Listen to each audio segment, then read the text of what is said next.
Bien, saludos, estimados estudiantes. Eh, Soy el profesor de psicología, mi nombre es Juan Carlos Guaranca y me da mucho gusto estar con ustedes para ver el tema el día de hoy, ¿no? El tema es condicionamiento clásico y condicionamiento operante, ¿no? Son teorías acerca del aprendizaje. Bien, entonces vamos a ver, ¿no?, estos temas. A ver, en primer lugar, vamos a empezar con la teoría del condicionamiento clásico, ¿no? Eh, La teoría del condicionamiento clásico fue desarrollada por un médico fisiólogo llamado Iván Petrovich Pavlov, ¿no?, más conocido como Iván Pavlov. Pavlov tuvo sus grandes maestros ahí en Rusia, por ejemplo, Sechenov, Besterev, que también eran médicos fisiólogos. Los fisiólogos hablan mucho del concepto reflejo, ¿no? En realidad, los médicos fisiólogos, médicos, hablan de este concepto, el reflejo. ¿Qué viene a ser un reflejo? Un reflejo es una respuesta ante un estímulo, pero es una respuesta inmediata, es una respuesta automática, es una respuesta involuntaria ante determinados estímulos. Entonces, Pavlov lo que nos dice es que nosotros aprendemos a responder con reflejos ante ciertos estímulos, ¿no? Por ejemplo, yo recuerdo cuando fui a una posta médica, había un niño que cuando vio a la jeringa, ¿no?, que sacaba la enfermera sacaba una jeringa, el niño inmediatamente empezaba a temblar, ¿no?, empezaba a llorar, ¿no?, su cuerpo temblaba. Es decir, el niño empezó a reaccionar con una respuesta ante el estímulo que era la jeringa. Ahora, ¿por qué el niño reacciona así? Porque según Pablo, el niño ha asociado la jeringa con una experiencia dolorosa, ¿no?, con algo muy doloroso. Entonces, por eso es que aprendió a reaccionar así ante la jeringa, ¿no? Por ejemplo, una chica me contaba, ¿no?, ya hace tiempo me decía, cada vez que llega mi papá a la casa, yo tiemblo, ¿no? Cada vez que llega en las tardes mi papá del trabajo, yo empiezo a temblar, ¿no? Entonces, ¿por qué la chica reacciona así? ¿Por qué tiembla ante la presencia de su padre? Ah, porque según Pablo, esta chica ha asociado, ¿no?, al papá con algo doloroso. Puede ser castigo físico, maltratos. Lo cierto es que ahora ante el papá ya su cuerpo reacciona. Es una respuesta automática, es una respuesta involuntaria, ¿ya? Entonces nosotros aprendemos a reaccionar, a responder ante ciertos estímulos. Y todo esto debido a un principio llamado asociación de estímulos, ¿no? Entonces, esas respuestas aprendidas también se llaman respuestas condicionadas, ¿no?, respuestas reflejas, ¿no?, respuestas condicionadas, ¿no? Muy bien, entonces vamos a ver acá, ¿no?, la definición, ¿no? Entonces, ¿qué viene a ser el condicionamiento clásico? ¿No? Viene a ser pues un aprendizaje por el cual uno responde ante ciertos estímulos, ¿no?, cuando antes no había respuesta, ¿ya? Por eso decimos que el condicionamiento clásico es un proceso en el que un estímulo inicialmente neutro, ¿no?, adquiere la propiedad de desencadenar una respuesta que antes no se generaba, ¿no? Probablemente el niño antes veía una jeringa y no temblaba, ¿no?, pero después de que asoció la jeringa con una experiencia dolorosa, entonces ahora sí tiembla ante la jeringa, ¿no? Entonces aprendió a reaccionar ante la jeringa. Entonces uno aprende. De repente la chica al comienzo no temblaba ante el padre, ¿no? ¿No? No temblaba, pero una vez que el papá le pegó, ¿no?, entonces la chica asoció padre, castigo, maltrato, y ahora ya tiembla ante el padre, ¿no? La chica ya tiembla ante la presencia del padre. O sea, aprendió a reaccionar ante el estímulo, que en este caso es el padre, ¿no? Entonces, ya estamos hablando ya del condicionamiento clásico, ¿no?, de Iván Pavlov. Muy bien. Algunas características de la teoría, ¿no? Entonces, ¿qué nos dice Pablo? Que se aprende por un principio llamado asociación de estímulos, ¿no? Asociación de estímulos. Bien, en este caso se van a modificar respuestas o conductas involuntarias, ¿ya? Los reflejos son respuestas involuntarias, automáticas, ¿ya? Así son los reflejos, ¿no? Según Pablo, aprendemos reflejos, por lo tanto aprendemos conductas o respuestas involuntarias o también llamadas desencadenadas, ¿ya? Bien.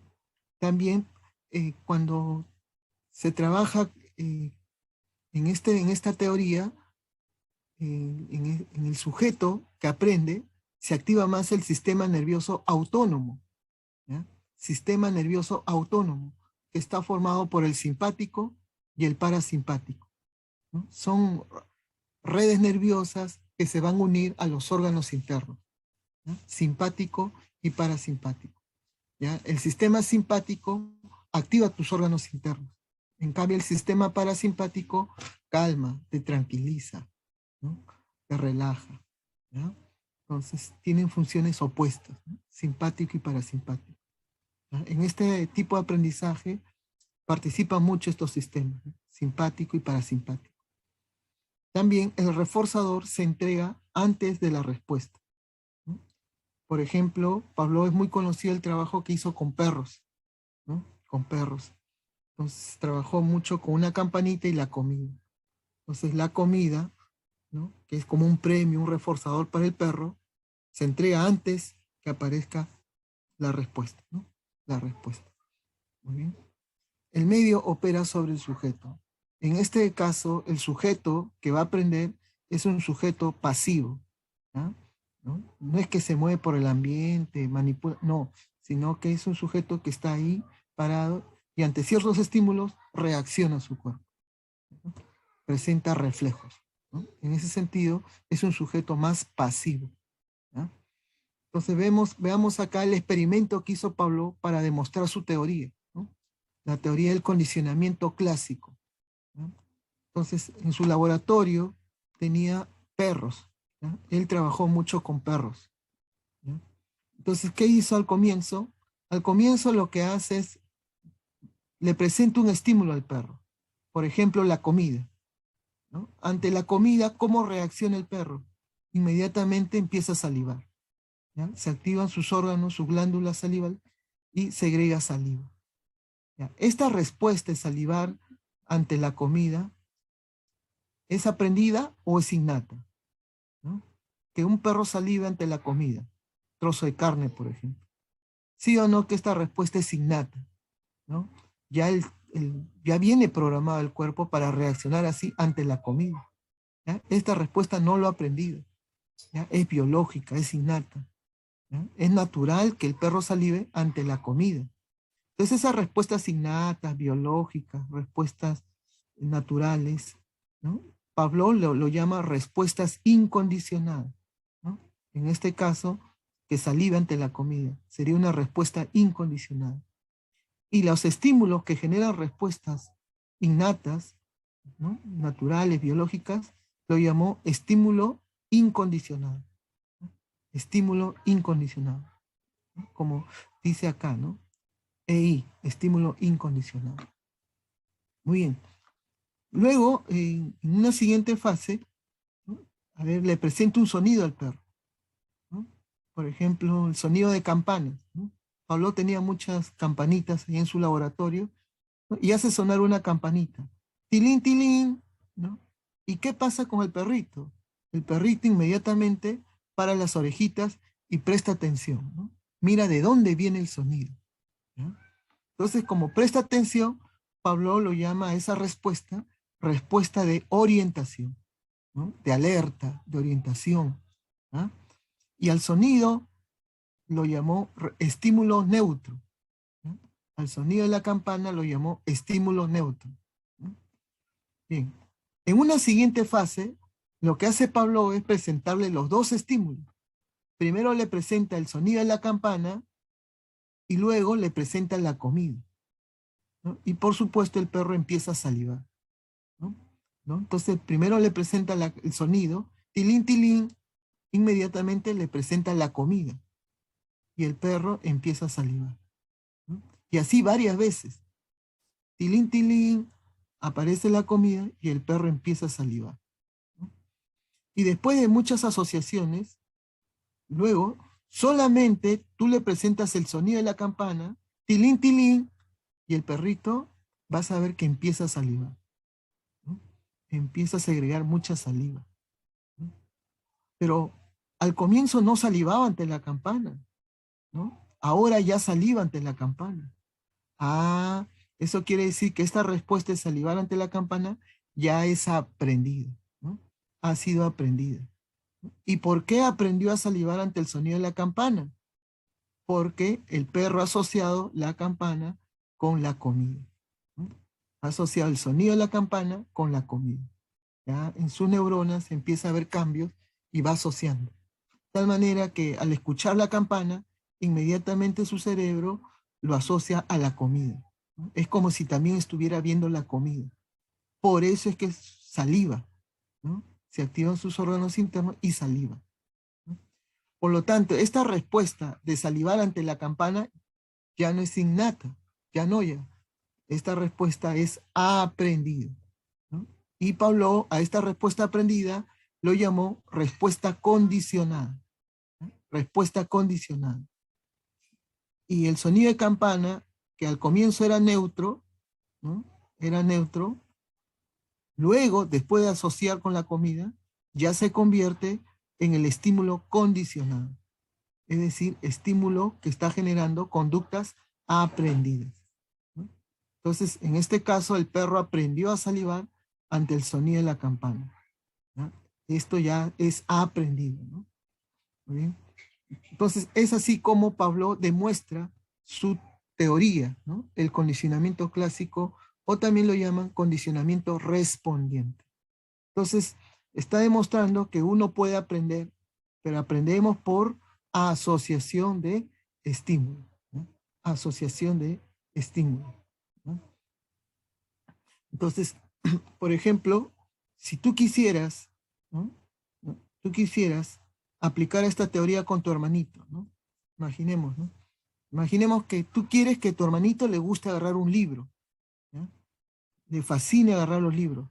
Entonces, según Pablo, usted debe asociar libro más algo agradable para que el niño sienta placer, ¿no? Libro más juegos, diversión, ¿no? Música, algo que le agrade al niño. Entonces el niño va a sentir mucho placer. Y si esto se repite, libro más juegos, placer, libro más juegos, luego de varias asociaciones, el niño con solamente ver el libro ya siente placer. Su cuerpo reacciona, ¿no? Son reflejos, ¿no? Reacciona y siente mucho placer. Es decir, que aprendió a reaccionar ante el libro, ¿no? Le genera placer, agrado, ¿no?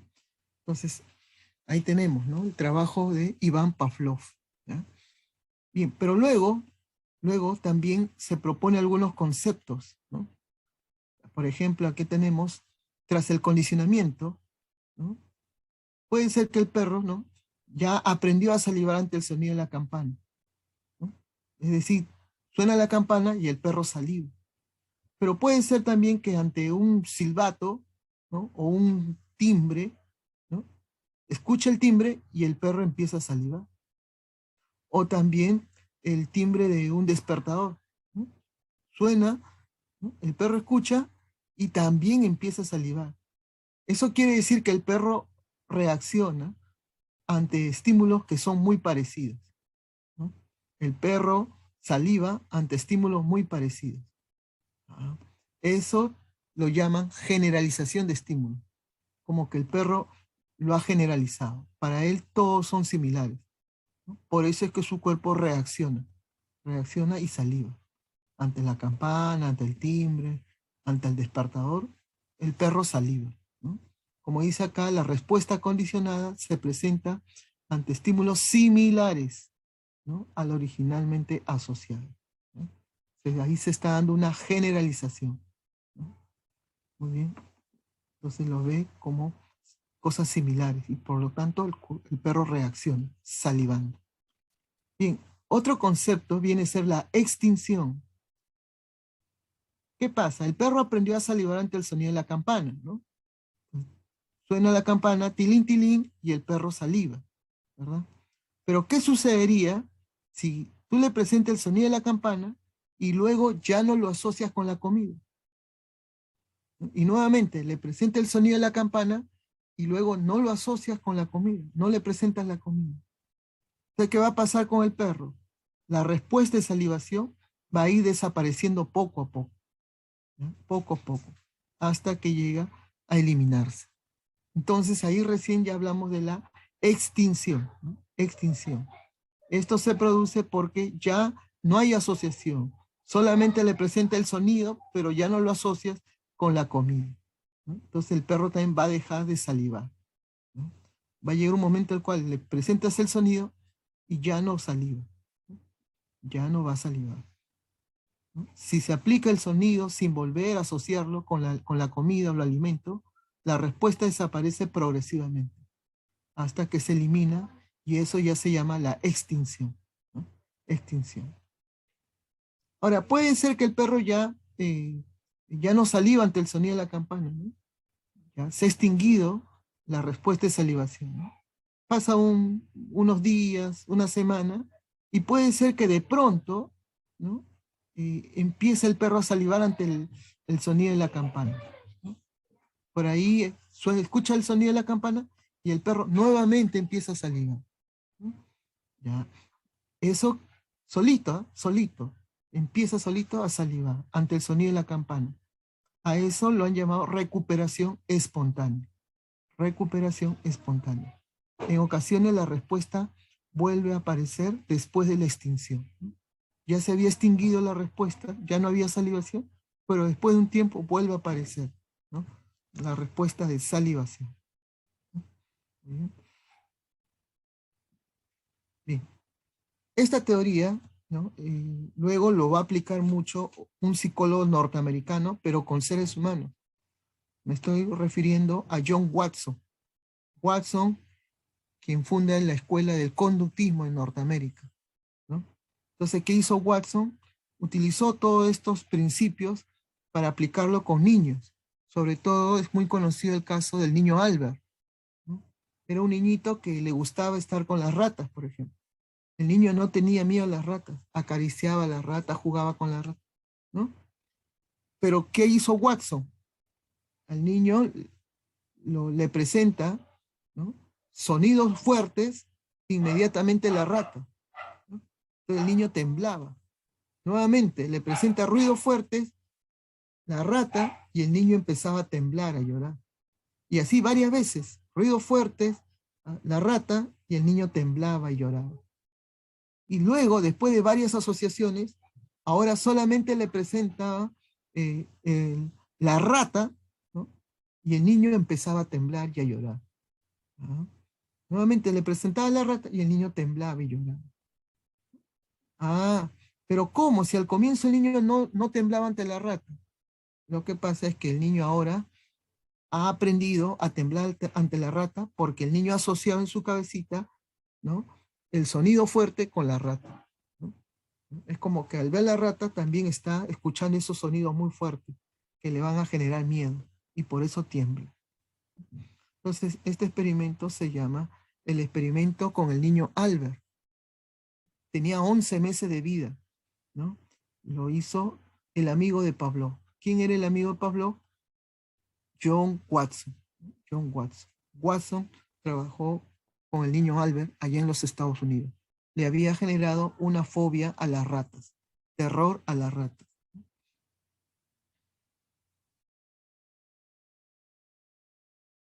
Bien, pero luego Pablo sigue investigando y amplía su teoría, ¿no? Entonces, en un momento él se pregunta, ¿y cuándo el perro saliva más? ¿Cuando primero se le presenta la campana o primero se le debe presentar la comida? ¿Cuál debe ser el orden para presentar los estímulos? ¿Primero es la campana o primero es la comida? Entonces, debido a esas preguntas es que él empieza a plantear modalidades o también se llama tipos de asociación, ¿ya? tipos de asociación entre la comida, que sería el estímulo incondicionado, y el sonido de la campana, que sería el estímulo condicionado, ¿no? Entonces, por ejemplo, él plantea que hay un primer tipo de asociación llamado simultáneo o paralelo. En este caso, la comida, que es el estímulo incondicionado, y la campana, el sonido de la campana, que es el estímulo condicionado, se presentan al mismo tiempo, ¿no? Inician su presentación al mismo tiempo y también desaparecen los dos estímulos al mismo tiempo. A este tipo de asociación se le llama simultáneo o paralelo, ¿no? Entonces, cuando acá vemos una línea, luego sube, ¿no? Esa subida quiere decir que aparece el estímulo comida, ¿no? Aquí también, sonido de la campana aparece en el mismo tiempo, ¿no? En el mismo instante. Luego los dos están presentándose, ¿no? Y luego los dos también desaparecen al mismo tiempo, ¿no? Entonces, comida y campana aparecen y desaparecen simultáneamente, ¿no? Entonces, tipo simultáneo o paralelo. Pero en otro caso, primero se le presenta el sonido de la campana, ¿no? Y después se le va a presentar la comida. ¿Ya? En ese caso se llama el tipo de asociación demorado, ¿ya? Demorado. Primero aparece, ¿no?, el sonido de la campana, tilín, tilín. Una vez que retiras el sonido, ahí inmediatamente aparece la comida. La comida, ¿ya? Entonces, en este caso estamos hablando de el tipo demorado, ¿no? Asociación tipo demorado. Pero en el siguiente caso vamos a ver que primero se le presenta el sonido de la campana, ¿no? Esta subida significa que aparece el sonido, ¿no? Está un tiempo, luego desaparece el sonido, y luego pasa un tiempo, ¿no?, un tiempo, y recién ahí aparece la comida, ¿no? Y luego también desaparece la comida. Ya en este caso ya estamos hablando del tipo huella. También se le llama huella o vestigial, ¿ya? Huella o vestigial. Entonces Pablo iba experimentando, iba viendo en qué secuencia se debe presentar los estímulos para que el perro aprenda a salivar más rápido, segregue más saliva, en este caso ante el sonido de la campana, ¿sí? Entonces, como ustedes están viendo, ¿no?, en el primer caso es simultáneo, los dos se presentan al mismo tiempo, tanto la comida como la campana, ¿no? Entonces, demorado, primero la campana y luego la comida. En huella, primero la campana, ¿no?, pero luego hay un tiempo que debe pasar para que recién aparezca la comida. En cambio, en el retrógrado es al revés. Primero aparece la comida y después aparece el sonido de la campana, ¿no? Entonces, primero comida y después aparece el sonido. Ya esto es retrógrado, ¿no? Retrógrado, por si acaso. Entonces, ahí tenemos tipos de asociación, ¿no? Esto depende mucho del orden en el cual se debe presentar ambos estímulos, ¿no?, tanto la comida como la campana. ¿En qué secuencia? ¿En qué orden?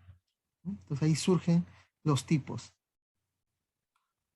Por si acaso, ¿no?, hay otro tipo también llamado el tipo temporal, pero en este caso solamente participa la comida, es decir, el estímulo incondicional.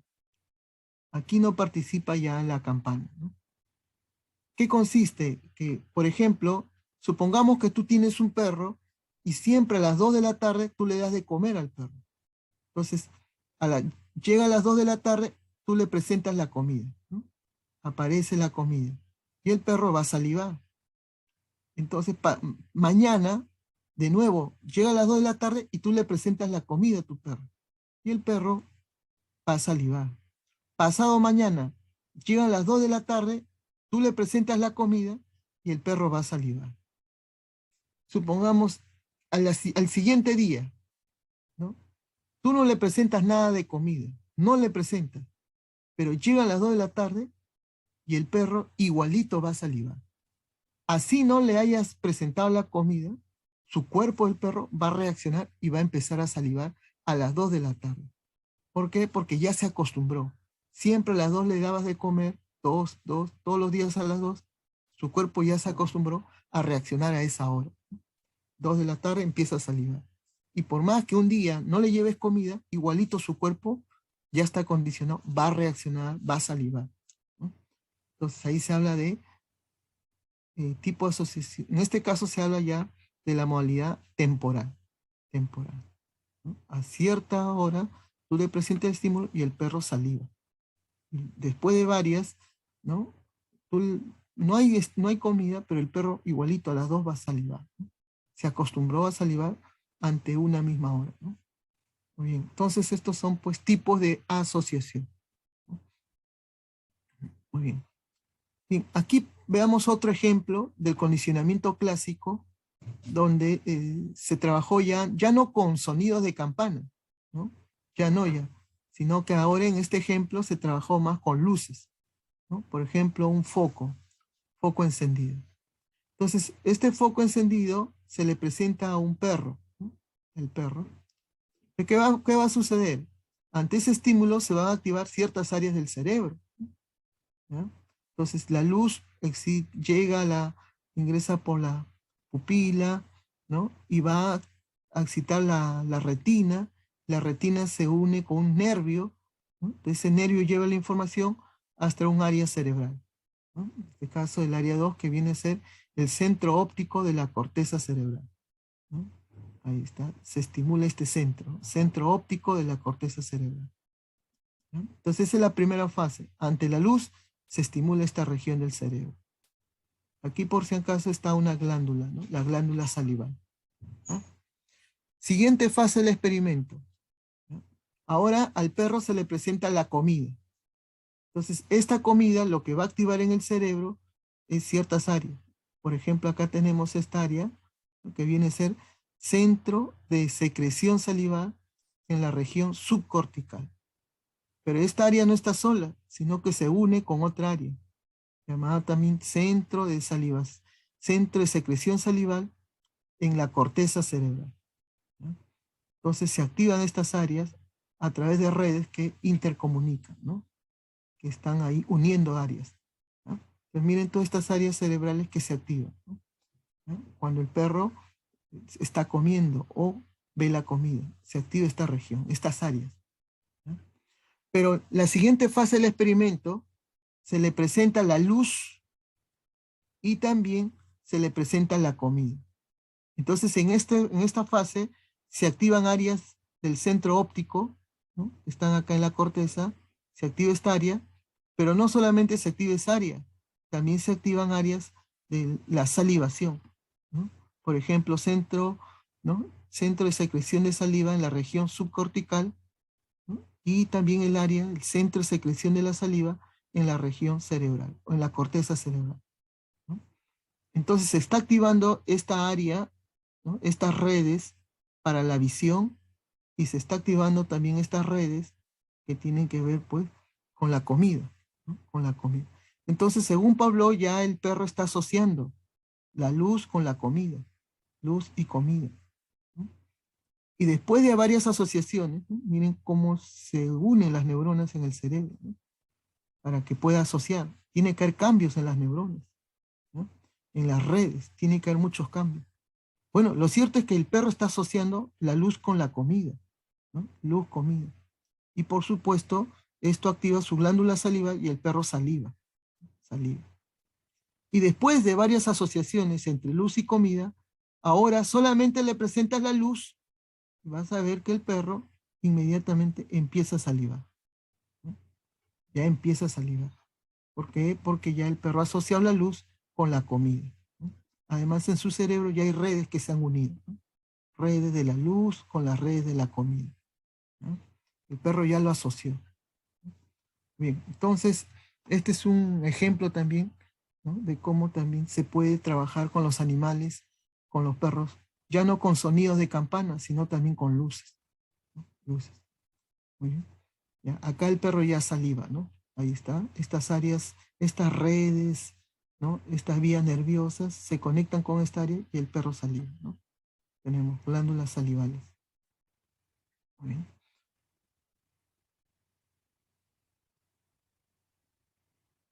Bien, entonces hemos visto la teoría de Iván Petrovich Pavlov, ¿no? Se aprende por asociación de estímulos, ¿no? ¿Ah? Bien. Entonces podemos ver, ¿no? También las fobias. Hay personas que de repente, ¿no? Tienen fobia a los perros. ¿Y por qué? Porque seguramente ha asociado en su cerebro perro, mordeduras, ¿no? Perro también genera dolor. Entonces ahora al ver el perro ya tiene miedo, tiembla, ¿no?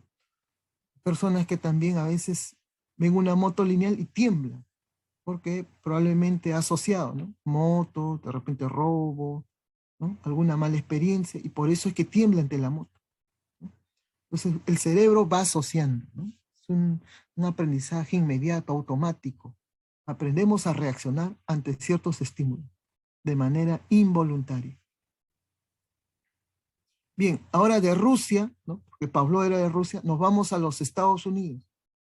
¿Quiénes están investigando el aprendizaje en los Estados Unidos? ¿No? Pues ahí vamos a encontrar, ¿perdón? Vamos a encontrar en primer lugar a Edward Sondheim, ¿no? Edward Sondheim, ¿no? Psicólogo norteamericano que investigó mucho la inteligencia animal, ¿no? Y realizó también algunos experimentos. Bien, entonces, esta teoría de Sondheim se basó mucho, ¿no? O sirvió de base para que más adelante Skinner desarrolle su teoría del condicionamiento operante, ¿no? Entonces, aquí tenemos la teoría, ¿no? De Skinner, Burrus Frederick Skinner. En el año de 1930 trabajaba en Harvard, ¿no? En los laboratorios de Harvard, y tenía pues eh, aparatos, cajas, la caja Skinner con el cual hizo experimentos con ratas. Él mismo diseñó cajas especiales, ¿no? Llamado la caja Skinner. Muy bien, entonces veamos aquí, ¿no? En qué consiste el condicionamiento operante, ¿no? Es un proceso en el cual una conducta aumenta o disminuye, ¿no? Su probabilidad o frecuencia de volver a ejecutarse a partir de las consecuencias. Es decir, que según Skinner, uno aprende por las consecuencias, ¿no? Si tú realizas una conducta y aparece una consecuencia agradable, tú vuelves a realizar dicha conducta. Pero si tú haces una conducta y luego la consecuencia es algo muy desagradable para ti, entonces tú ya no vuelves a realizar esa conducta. Entonces uno aprende ya no tanto por asociación, como decía Pavlov, ¿no? Ya no se aprende mucho por asociación. Según Skinner, se aprende más por las consecuencias que aparecen después de una conducta, ¿no? Bien, aquí tenemos algunas características, ¿no? Por ejemplo, el aprendizaje por asociación es de una respuesta, ¿no? A un estímulo consecuente, ¿no? O sea, se pasa de un aprendizaje, ¿no? ¿no? Ahí está, por asociación de una respuesta a un estímulo consecuente. Es decir, que en este caso, Skinner habla de una asociación entre la respuesta que realiza el sujeto, ¿no? Y las consecuencias que aparecen, ¿no? Consecuencias que aparecen. Por eso podemos decir R respuesta, ¿no? Está asociado con el estímulo consecuente, estímulo que aparece, ¿no? Muy bien. Bien. También en esta teoría del condicionamiento operante se modifican respuestas voluntarias o emitidas, ¿no? Acá ya no son las respuestas, como decía Pablo, involuntarias, reflejas, automáticas. No, no. En esta teoría se considera que las respuestas, ¿no? Respuestas del sujeto son respuestas voluntarias o emitidas, ¿no? Como en este caso el experimento que hizo con la rata, ¿no? Skinner. En este caso también, en este tipo de aprendizaje, participa más el sistema nervioso somático, ¿no? Sistema nervioso somático, que está formado ya por vías sensitivas y vías motoras, ¿no? Las vías sensitivas van a llevar información al cerebro, ¿no?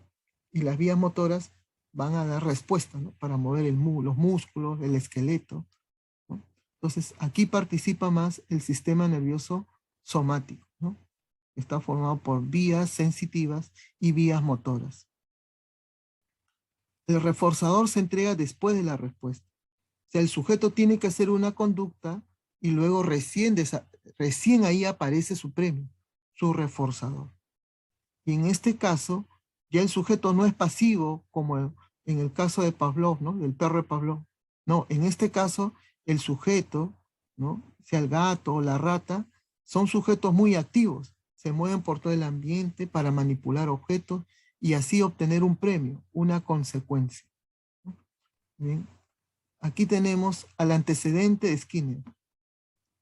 ¿Ya? ¿Quién viene a ser el antecedente de Skinner? Acá está Edward Sonday. ¿Ya? Edward Sonday, quien también plantea una teoría del aprendizaje, teoría del condicionamiento instrumental de Sonday. Lo que hace primero Sonday es fabricar una caja, ¿no? Se llama la caja de trucos. Y dentro de la caja coloca un gato, ¿no? Por si acaso esta caja es especial porque tiene una cuerda que está unida a la puerta. Cada vez que se presiona acá esta palanquita que está unida a la cuerda, se abre la puerta, ¿no? Entonces, esta es la caja diseñada por Sonday, ¿no? Edward Sonday, ¿no? Muy bien, también lo llaman caja de trucos. Entonces, ¿qué hizo una vez que fabricó esta caja? Agarró un gato y lo colocó dentro de la caja, ¿ya?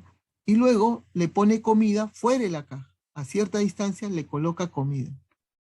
El gato, como tenía mucha hambre, ¿qué hace? Empieza a arañar los barrotes, muerde los barrotes y no logra nada, ¿ya? Está ensayando varias conductas, pero no logra un efecto agradable, ¿no?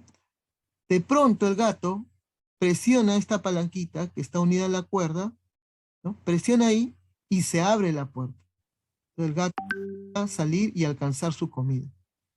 Pero Sonda nuevamente lo coloca en la jaula. Entonces el gato de nuevo empieza a arañar, morder, araña las paredes y no logra nada. Y nuevamente presiona la palanca esta y se abre la puerta, ¿no? Y nuevamente Sonda lo vuelve a colocar al gato dentro de la caja. Y el gato de nuevo, ¿no? Muerde, araña los barrotes, araña las paredes y no logra salir. Pero de pronto pisa acá, ¿no? Esta palanquita lo pisa y se abre la puerta y el gato logra salir. Y así después de muchas veces, ¿qué sucede? Que el gato de frente presiona la palanca y logra salir. Y si nuevamente lo metes, ya el gato ya sabe, ya presiona la palanca y logra salir, ¿no? Y así, ya el gato ya aprendió a presionar la palanca para salir, ¿no? Ah, ¿y por qué aprendió? Aprendió porque después de presionar la palanca, logra alcanzar su comida, ¿no? Logra salir y alcanzar la comida. Es decir, logra algo agradable, ¿no? Algo que al gato le gusta, ¿no? Le fascina. Entonces, aquí el gato, ¿no? Aprendió a presionar porque luego aparece un efecto agradable, la comida, ¿no? Entonces, a esta teoría también se le llama, ¿no?, teoría del aprendizaje instrumental, como dice acá, condicionamiento instrumental. Y esta teoría se aprende por un principio, se aprende por ensayos y errores, ¿ya? Como que el gato ensaya varias conductas para salir, ¿no?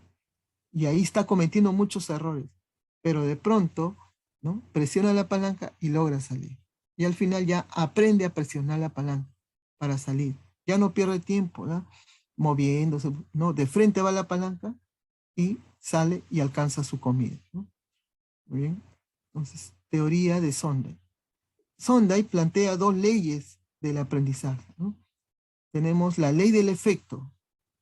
Esta ley dice, ¿no?, justamente, si tú haces una conducta y luego aparece un efecto agradable, un efecto placentero, tú vuelves a realizar la conducta. Pero si tú haces una conducta, como el gato, ¿no? El gato, por ejemplo, arañaba los barrotes y no salía. Mordía los barrotes y no salía, ¿no? No podía salir. Entonces, al final, ¿qué pasó? Como no lograba su comida, el gato ya dejó, ¿no? Dejó de arañar, dejó de morder. Y se concentró más en la palanca, porque sabía que la palanca, si al presionar, él logra salir, ¿no?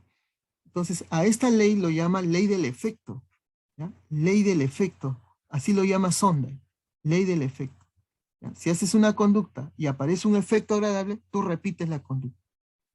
Pero si tú haces una conducta y luego aparece un efecto desagradable, tú ya no vuelves a repetir la conducta, ¿no? Ley del efecto. Y la ley del ejercicio dice que aquellas personas que practican algo siempre, constantemente, aprenden más rápido esa conducta que están practicando, ¿no? Entonces, mientras más practicas, más aprendizaje, ¿no? Es como decir, ¿no? Por ahí él decía, la práctica hace al maestro, ¿no? Ley del ejercicio. Entonces, ahí está, ¿no? Si tú practicas todos los días matemática, aprenderás, ¿no? El curso de matemática. Si practicas todos los días inglés, también vas a aprender, ¿no? El lenguaje del inglés, ¿no? Entonces, ley del ejercicio. Muy bien. Bien. Entonces, Sondheim, ¿en quién influyó? Influyó mucho en Skinner, ¿no? En la teoría del condicionamiento operante de Skinner. Bien. Skinner, ¿no?, es psicólogo norteamericano de Harvard, ¿no? Perdón. Él plantea, pues, que para que haya aprendizaje, ¿no?, hay tres elementos que participan.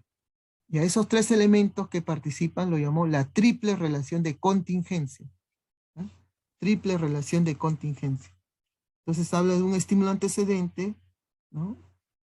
Ahí va un elemento, habla de una respuesta operante, ¿no? Y luego tiene que aparecer un estímulo consecuente. Pues vemos que hay tres elementos, ¿no? ¿Cuál es el experimento que hizo Skinner para demostrar su teoría? Bueno, él primero fabricó una caja ahí en Harvard. Se llama la caja de Skinner, ¿no? La caja de Skinner. Bueno, esa caja es especial, ¿no? Porque, ¿por qué? Porque acá en esta caja Skinner le puso una palanquita, ¿no? Cada vez que se presiona esa palanquita, por acá abajo sale una bolita de queso, ¿no? Entonces, esta es la caja de Skinner, ¿no?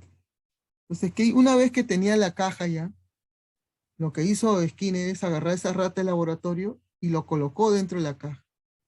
Entonces, ¿qué hacía la rata si tenía mucha hambre? Correteaba por todo el ambiente, ¿no? Dentro de la caja. Corría, se movía por todos lados, ¿no? Y de pronto, ¿no?, de tanto moverse, de pronto presiona la palanca. Y al presionar la palanca, por acá aparece una bolita de queso. Entonces la rata de nuevo, ¿no? Agarra, se come la bolita y de nuevo la rata empieza a moverse por todos lados. Y de nuevo choca con la palanca. Y al chocar con la palanca, de nuevo aparece una bolita de queso. Y así sucede, ¿no? Nuevamente corretea y nuevamente choca con la palanca y por abajo aparece su bolita de queso. Entonces, ¿qué dijo Skinner? Dijo que la rata aprendió a presionar la palanca. ¿Y por qué aprendió a presionar la palanca? Ah, porque sabe que después aparece su premio, su reforzador, es decir, la bolita de queso, ¿no? O sea que la rata aprendió por el premio. Sí, eso es lo que dice Skinner, ¿no? Uno aprende por las recompensas, los refuerzos, los premios, ¿no? Ahora, ¿qué hubiera pasado? ¿Qué hubiera pasado si la rata presiona la palanca y en eso Skinner le suelta corriente eléctrica? Entonces, nuevamente la rata choca con la palanca y Skinner le suelta corriente eléctrica. Entonces, la próxima vez, la rata va a querer presionar la palanca. Ya no, ya. ¿Por qué ya no va a querer presionar la palanca?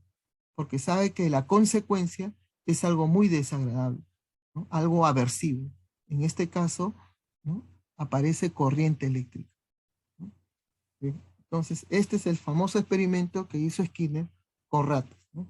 Entonces, ¿cómo se aprende? Se aprende por la recompensa, por las consecuencias, ¿no? ¿Qué estímulo consecuente aparece? Bien. Entonces, aquí podemos observar, ¿no?, los elementos de esta triple relación de contingencia. Estímulo antecedente, ¿no? Ahí está, puede ser la caja, la palanca, ¿no?, el estímulo antecedente. Elemento presente en el ambiente que propicia una respuesta operante, ¿no? Ahí está, la palanca. Bien, luego, ¿qué tiene que hacer el sujeto? En este caso la rata, tiene que presionar la palanca, ¿no? Ya eso ya se llama conducta operante o respuesta operante. Tiene que presionar la palanca. Y luego, ¿qué tiene que aparecer para que la rata vuelva a presionar? Ah, tiene que aparecer el queso, ¿no? El queso, el premio reforzador. Y ese queso ya viene a ser el estímulo consecuente o elemento también llamado reforzador, ¿no? O puede aparecer algo aversivo también, que surge como consecuencia de la conducta operante, ¿no? Bien. Entonces, no olvidar, ¿eh? 3 elementos del aprendizaje. Se llama la triple relación de contingencia. Bien.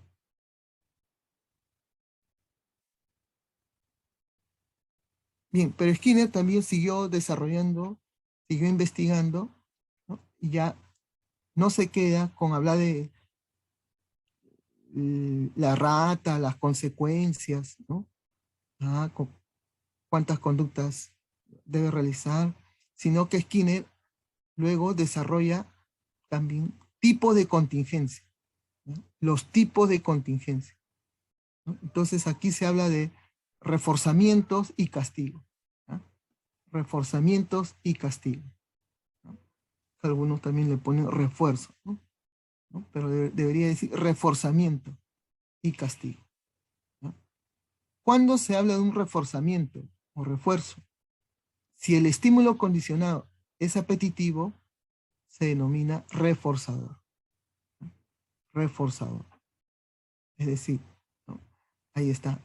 Perdón, acá es estímulo consecuente, ¿ya?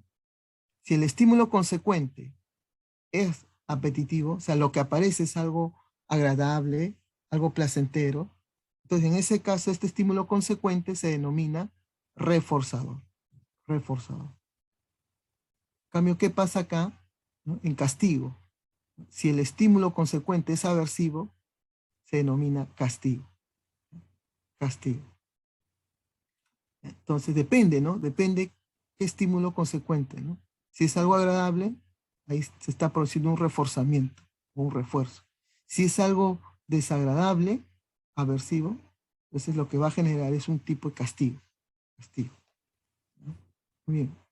Pero también se habla de, hay 2 tipos de reforzamiento, ¿no? Ajá. Se puede hablar de reforzamiento positivo y reforzamiento negativo, ¿no? También se puede hablar de 2 tipos de castigo, castigo positivo y castigo negativo, ¿no? ¿En qué consiste positivo? Positivo no significa que sea algo bueno, no, sino que positivo para los términos de Skinner significa que aparece algo, ¿no? Aparece un estímulo, ¿no? Positivo. Y negativo significa que desaparece un estímulo, ¿no? No significa malo, por si acaso, sino que desaparece un evento, un estímulo, ¿no? Bien. Ahí tenemos, ¿no? Los tipos de contingencia, ¿no? Y también aquí vamos a ver las modalidades, ¿no? Justamente del reforzamiento y modalidades del castigo, ¿no? Por si acaso, cuando se aplica un reforzamiento, generalmente la conducta del sujeto tiende a aumentar, ¿no? Es decir, el reforzamiento sirve para incrementar conducta en las personas. En cambio, el castigo lo que genera es que la disminuya, ¿no? La conducta tiende a disminuir, ¿no? ¿Ya? Entonces ahí tenemos castigo, ¿no? Entonces, aquí podemos observar también 2 tipos de reforzamiento, 2 tipos de castigo. A ver, recordando acá. Profesor, ¿qué significa un reforzamiento positivo? ¿No? Reforzamiento positivo. Ya. Como dice acá, después de una conducta aparece algo, ¿no? Algo que haga, ¿no? Que la conducta se incremente, aumente, ¿no? Por ejemplo, ¿no? Por ejemplo, a los niños de inicial le dice la maestra, ¿no? Papito, si haces la tarea, te voy a dar un premio, ¿no? Ah, entonces, ¿qué está aplicando la maestra? Está aplicando reforzamiento positivo, ¿no? Después de que el niño hace la tarea, va a aparecer un premio, un reforzador, ¿no? Entonces ahí estamos a reforzamiento positivo, ¿no? ¿En qué consiste un reforzamiento negativo? ¿No? Negativo. Ya. Después de una conducta, ¿no?, desaparece algo aversivo, algo desagradable. Como dice acá, ¿no? Negativo. No significa malo, sino que se resta, ¿no?, un evento. Es restar un evento, desaparece, ¿no? Por ejemplo, si una persona tiene dolor de cabeza, ¿no?, tiene dolor de cabeza, entonces, ¿qué conducta realiza la persona para eliminar ese dolor de cabeza? Por ejemplo, hay personas que se toman una pastilla, ¿no? Toman una pastilla, ¿y cuál es la consecuencia? Desaparece el dolor de cabeza, ¿no? Entonces ahí estamos hablando de un reforzamiento negativo, ¿no? Yo hago conductas para eliminar algo, algo desagradable, ¿no?, por si acaso. En ambos casos, la conducta tiende a aumentar. En el reforzamiento positivo aumenta porque aparece un premio, ¿no? Si el niño hace la tarea y aparece el premio, el niño vuelve a hacer la tarea porque quiere premio, ¿no? Y en un reforzamiento negativo, ¿no?, uno realiza conductas para eliminar algo desagradable, ¿no?, un estímulo desagradable o aversivo. Entonces, por ejemplo, ¿no? Por ejemplo, una persona, por ejemplo, de repente, ¿no?, el profesor de repente está dictando en el salón y ve que un chico está haciendo travesuras, molestando en la clase. Entonces el profe hace conductas para eliminar a ese chico molestoso. A veces le cambia el lugar, ¿no? Le pasa a otra banca o le dice, no, ya retírate. Entonces el profe está realizando conductas para eliminar, ¿no?, estímulos desagradables o aversivos, ¿no?, por si acaso. En cambio, en el castigo, cuando uno aplica castigo, la conducta tiende a disminuir, ¿no?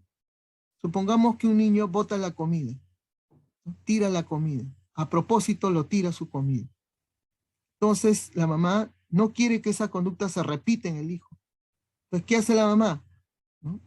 Entonces, lo que tiene que hacer, tiene que aparecer un estímulo desagradable para el niño por haber tirado la comida, ¿no? Entonces, si el niño tiró la comida, ahora pues tiene que aparecer algo, ¿ya? Positivo significa que aparece algo. Puede ser un jalón de orejas, ¿no?, un llamado de atención, ¿no?, aparece un grito. Positivo significa que aparece algo. Entonces, castigo positivo, por ejemplo, ¿no?, si el niño se porta mal, tiene que aparecer algo aversivo para el niño, ¿no? Un grito, un jalón de orejas, por ejemplo, ¿no? Entonces ahí estamos hablando de castigo positivo, ¿no? Y el otro castigo negativo es cuando el niño, por ejemplo, se porta mal, ¿no? Entonces la mamá le quita un premio, ¿no?, le restringe un premio. Y es que negativo significa que desaparece algo, ¿no? Desaparece algo. Acá desaparecen las propinas, desaparece el celular, la TV, algo que le guste al niño, para que el niño ya no lo vuelva a hacer, ¿no? Entonces ahí tenemos modalidades, ¿no?, del condicionamiento operante de Skinner, ¿no? Por si acaso, operante ¿por qué le pone operante? Porque en este caso la rata es un sujeto activo, opera en su medio, manipula la palanca, ¿no? ¿Y para qué opera con la palanca? ¿Por qué manipula la palanca? Porque luego quiere un premio, un reforzador, ¿no?, una consecuencia agradable. Bien, pero luego Skinner no quería quedarse solamente con el experimento de la rata, ¿no?, cuántas veces presiona la palanca, cuántas veces recibe el premio, sino que empezó a detallar y se pregunta, ¿no?, ¿cómo se debe premiar a los niños, por ejemplo, ¿no? ¿Siempre hay que premiar a los niños? ¿En todas las conductas se debe premiar? ¿Solamente algunas conductas? Debido a esas inquietudes es que Skinner plantea luego programas de reforzamiento, ¿no? Programas de reforzamiento, ¿no? Entonces, ¿cuándo se debe premiar a los sujetos, ¿no?, a las personas? Entonces ahí surgen pues los programas de reforzamiento, ¿no? Tenemos aquí el programa de reforzamiento continuo, ¿ya? ¿Qué quiere decir? En un programa de reforzamiento continuo, ¿no?, reforzar es premiar, ¿no? Premiar. Entonces, un programa de reforzamiento continuo siempre se va a premiar al sujeto, ¿no? En el caso de la rata, cada vez que presiona la palanca, aparece su queso. Nuevamente presiona, aparece otro queso. Presiona, vuelve a aparecer un queso. Entonces, todas las conductas son premiadas, ¿no? Todas las conductas son reforzadas. A eso se le llama programa de reforzamiento continuo, ¿no? El reforzador se entrega en cada emisión de una conducta, de una respuesta operante, ¿no? En cambio, el programa de reforzamiento intermitente, como dice su nombre, ¿no? En este caso, no todas las conductas son premiadas, ¿no? ¿No? Solamente algunas conductas van a ser premiadas, no todas. Por eso se le llama intermitente. No es constante, ¿no? Todos se les premia, ¿no? Algunas nomás se va a premiar, ¿no? Y tenemos aquí, dentro de los programas de reforzamiento intermitente, tenemos dos tipos a su vez, ¿no? Programa de reforzamiento por razón y programa de reforzamiento por intervalo, ¿no? ¿En qué consiste un programa de reforzamiento, ¿no?, de razón? En este caso, ¿no?, se va a premiar, como dice, ¿no? Son programas de reforzamiento, ¿no? En este caso, de razón, se va a premiar después de un cierto número de conductas que ha realizado el sujeto, ¿no? Por ejemplo, ¿no?, puede ser que el papá le dice a su hija, hija, cada vez que tú hagas 3 tareas, te voy a dar un premio, ¿no? Entonces, en este caso, la hija tiene que realizar 3 tareas, ¿no? Cada 3 lo van a premiar. Hace 3, premio. Hace 3, premio. Hace 3, premio, ¿no? Entonces, fijo por eso, ¿no? Hay una cantidad de conductas que debe hacer para recibir el premio. En este caso, cada 3, 3, 3, 3. O puede ser cada 4 tareas, 4, 4, 4. Después de cada 4, recibirá el premio. Ahí estamos hablando de un programa de reforzamiento de razón fija, ¿no? El número de veces que se repite la conducta antes de entregar el reforzador es el mismo. Cada 3, cada 4, cada 5 tareas, ¿no? Se mantiene, es el mismo, ¿no? El número de conductas para recibir el premio. En cambio, el programa de razón variable, aquí ya la cantidad de conductas que debo realizar para recibir el premio varía, ¿no? No es constante. Puede ser que el papá le dice, ¿no?, después de 3 tareas te doy un premio, o después de 4 tareas, ¿no?, y después pasan 5 tareas, recién recibe el premio. Es decir, aquí ya la cantidad de tareas no es fija, ¿no? No es constante, sino varía para que la niña reciba su premio.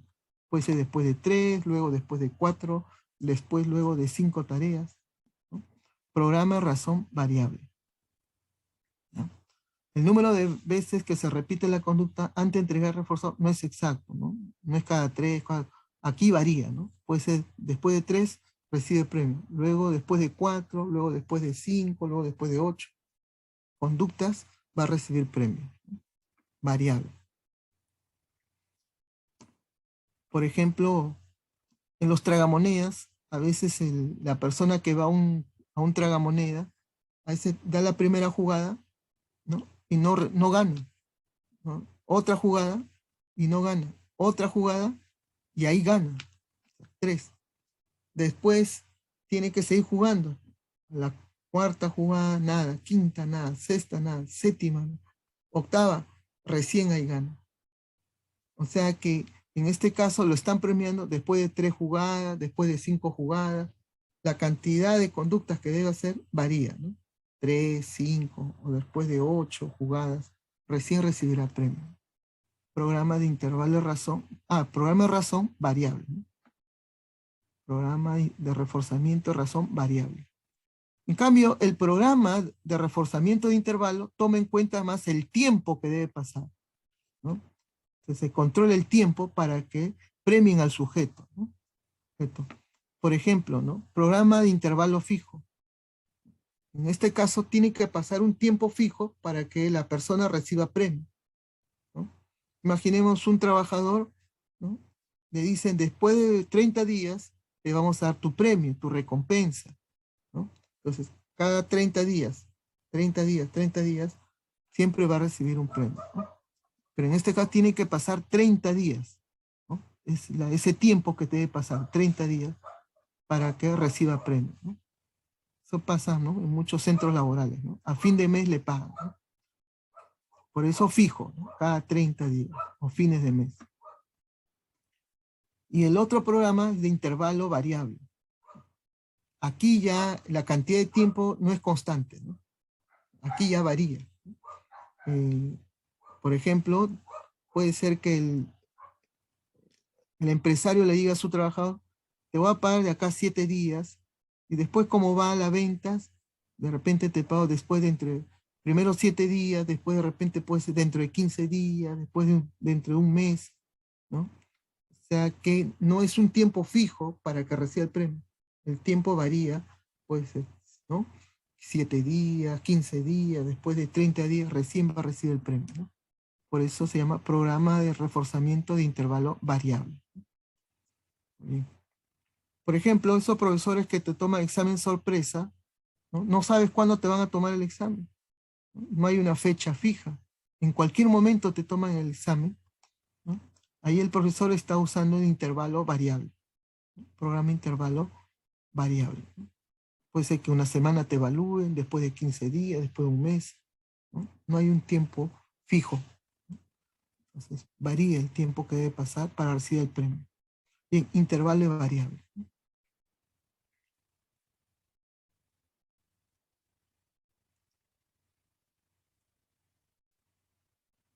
Bien, nuevamente acá para recordar, ¿no?, que Skinner plantea pues las modalidades del condicionamiento operante, ¿no? Tenemos reforzamiento y el castigo. Y hemos dicho, hay dos tipos de reforzamiento, positivo y negativo, y también hay dos tipos de castigo. Castigo positivo y castigo negativo, ¿no? Bien. A ver, como decíamos, ¿no?, ¿en qué consiste un reforzamiento o un refuerzo positivo? Es cuando tú realizas una conducta y luego aparece un premio, ¿no? Por ejemplo, ya hemos dicho, en las escuelas se aplica bastante. Si el niño hace la tarea, recibe premios, diplomas, buena nota, ¿no? Se aplica bastante. En los hospitales también, me acuerdo que, perdón, en el hospital Larco Herrera, ¿no?, el psicólogo le decía al paciente, paciente Pepe, cada vez que tú limpies el baño, te voy a dar un premio. Entonces el paciente corriendo iba al baño, trapeaba el baño, y luego regresaba para reclamar su premio, ¿no? Luego otro paciente decía, paciente Pepe, cada vez que tú tiendas tu cama, te voy a dar un premio. El paciente corriendo iba a tender su cama para recibir su premio, ¿no? No solo las escuelas, no solo los hospitales, por ejemplo, las empresas también aplican mucho esto, ¿no? Por ejemplo, el trabajador del mes, ¿no? ¿No? La empresa, por ejemplo, le dice, si tú produces tanto, trabajas tanto, ¿no?, entonces vas a recibir un incremento en tu sueldo, vas a tener ascenso o un viaje al Caribe, pero depende, ¿no? Depende si haces ciertas conductas. Entonces te refuerzan, te premian, ¿no? Colegios, ¿no?, las empresas utilizan mucho esto hasta la actualidad, ¿no? Haces algo, te premio. Luego tenemos el reforzamiento negativo. Reforzamiento negativo, ¿no? En este caso, uno aprende conductas, hemos dicho, realizamos conducta para eliminar un estímulo aversivo o desagradable. Por ejemplo, las señoritas que tienen cólicos menstruales, ¿no?, ¿qué conductas realizan para poder desaparecer, eliminar esos cólicos menstruales, ¿no? De repente alguna señorita dice, tomo pastillas, otro dice, no, tomo infusiones, agua de orégano, ¿no? Entonces uno realiza conductas para eliminar, en este caso, los cólicos, ¿no? Como dice acá, una conducta incrementa su frecuencia. ¿Por qué? Porque la consecuencia que provoca es la supresión de un estímulo aversivo. Eliminas un estímulo aversivo. Por ejemplo, ¿no? Por ejemplo, si hay moscas en tu casa, entonces tú realizas conductas para eliminar las moscas, ¿no? Entonces de repente algunos usan matamosca, otros spray, pega, ¿no? Entonces realizamos conductas para eliminar, ¿no?, en este caso las moscas, ¿no? Entonces en ambos casos la conducta se incrementa. En el reforzamiento positivo, una conducta se incrementa porque aparece un premio, aparece una recompensa. Y en el reforzamiento negativo, ¿no? En este caso, una conducta se incrementa, aumenta su frecuencia, porque realizando esa conducta, tú eliminas un estímulo aversivo, desagradable, ¿no? Y aquí, por otro lado, tenemos castigo, ¿no? Castigo positivo, castigo negativo, ¿no? Y hemos dicho acá, lo que busca el castigo es disminuir conductas, ¿no? Entonces, si un niño rompe un celular, ¿ah? Supongamos tu hermanito rompe el celular, entonces hay personas que aplican castigo positivo. ¿Qué hacen con el niño? Le pegan, ¿no? Le gritan, ¿no? Entonces, ¿qué están aplicando? Castigo positivo, ¿no? Es decir, si el niño rompe algo, aparece algo desagradable, llamado de atención, ¿no? Aparece un estímulo aversivo, para que el niño no lo vuelva a hacer, no vuelva a tirar la comida, ¿no? Entonces, así se aplica el castigo positivo también, ¿no? Llegas tarde a tu casa, la mamá te resondra, ¿no? Tiene que aparecer algo, pero algo aversivo, ¿no? Para que ya la persona, ¿no?, disminuya su conducta, no lo vuelva a hacer, ¿no? En cambio, un castigo negativo, ¿no? Un castigo negativo, en este caso, lo que pasa es que si el niño hace una conducta incorrecta, tú no le pegues, ¿no? No lo maltrates, sino quítale un premio, ¿no? Le restringes un premio. Ahí ya estamos hablando de castigo negativo, ¿no? Después, dice acá, una conducta disminuye su frecuencia porque la consecuencia que provoca es la supresión de un estímulo reforzador. Entonces, si el niño rompía los libros, después tú le quitabas algo que le gusta, las propinas, internet, entonces el niño ya no lo va a volver a hacer, ¿no? Su conducta de romper libros va a disminuir porque sabe que luego aparece una consecuencia. Le quitan las propinas, le quitan el internet. Están aplicando castigo negativo. Bien. Y un concepto también importante es el concepto de extinción, ¿no? Extinción. ¿Cuándo se habla de una extinción? Extinción sucede cuando tú primero has aprendido una conducta, ¿no? Y luego, ¿qué pasa? Que esa conducta que has aprendido desaparece, ¿no? Desaparece. ¿Por qué? Porque ya no estás premiando, ya no estás reforzando. Entonces, primero tienes que aprender una conducta y luego ya eliminas esa conducta que has aprendido, ¿no? Por eso dice acá, extinción operante, una conducta previamente reforzada se debilita o disminuye su frecuencia hasta eliminarse ante la ausencia del reforzador. Por ejemplo, aquí tenemos un padre de familia que está con su bebé, ¿ya? El pequeñito, cada vez que va al mercado y ve juguetes, hace berrinche. Entonces el papá, ante ese berrinche, ¿qué hace el papá? Le compra el juguete, ¿no? La próxima vez el niño ya sabe ya, si hago berrinche, mi papá me compra juguete. Nuevamente, ¿no? El niño hace berrinche y lo que viene es que el papá le compra el juguete. Entonces aquí el niño lo que aprende es hacer berrinches, porque haciendo berrinches se da cuenta que le hacen caso, le compran su juguete. ¿Qué están haciendo acá en el primer paso? Están reforzando la conducta de hacer berrinches. Lo están premiando prácticamente, ¿no? Entonces el niño ya sabe, ya se acostumbró a hacer berrinches, porque sabe que después le compran su juguete, ¿no? Pero, ¿qué te recomienda el psicólogo? Te dice, ¿no? Tú quieres eliminar ese berrinche. Entonces, la próxima vez que el niño, ¿no?, el niño haga berrinches, no le compres nada, ¿ya? Así llora el niño, no le compres nada. Bueno, llorará un tiempo, pero luego ya se calmará, ¿no? Y si nuevamente hace berrinche, no le compres. No lo premies, no le estés comprando su juguete, no lo premies. Va a llegar un momento en el cual, ¿no?, el niño ya no llora, ya no hace berrinches. Es decir, la conducta de hacer berrinches ahora se ha extinguido, ha desaparecido, se ha eliminado, ¿no? Entonces ya el niño aprendió a no hacer berrinches, ¿no? Ah. Entonces, porque el padre ya no le premiaba cada vez que hacía berrinche. Pero la conducta de hacer berrinche se ha extinguido, ¿no? Se ha eliminado. Bien. Y como ven, entonces hemos revisado la teoría de Iván Pavlov, ¿no? Se aprende por asociación de estímulos, y la teoría de Skinner, que nos dice se aprende más por las consecuencias, ¿no? Las consecuencias que aparecen después de una conducta, ¿no?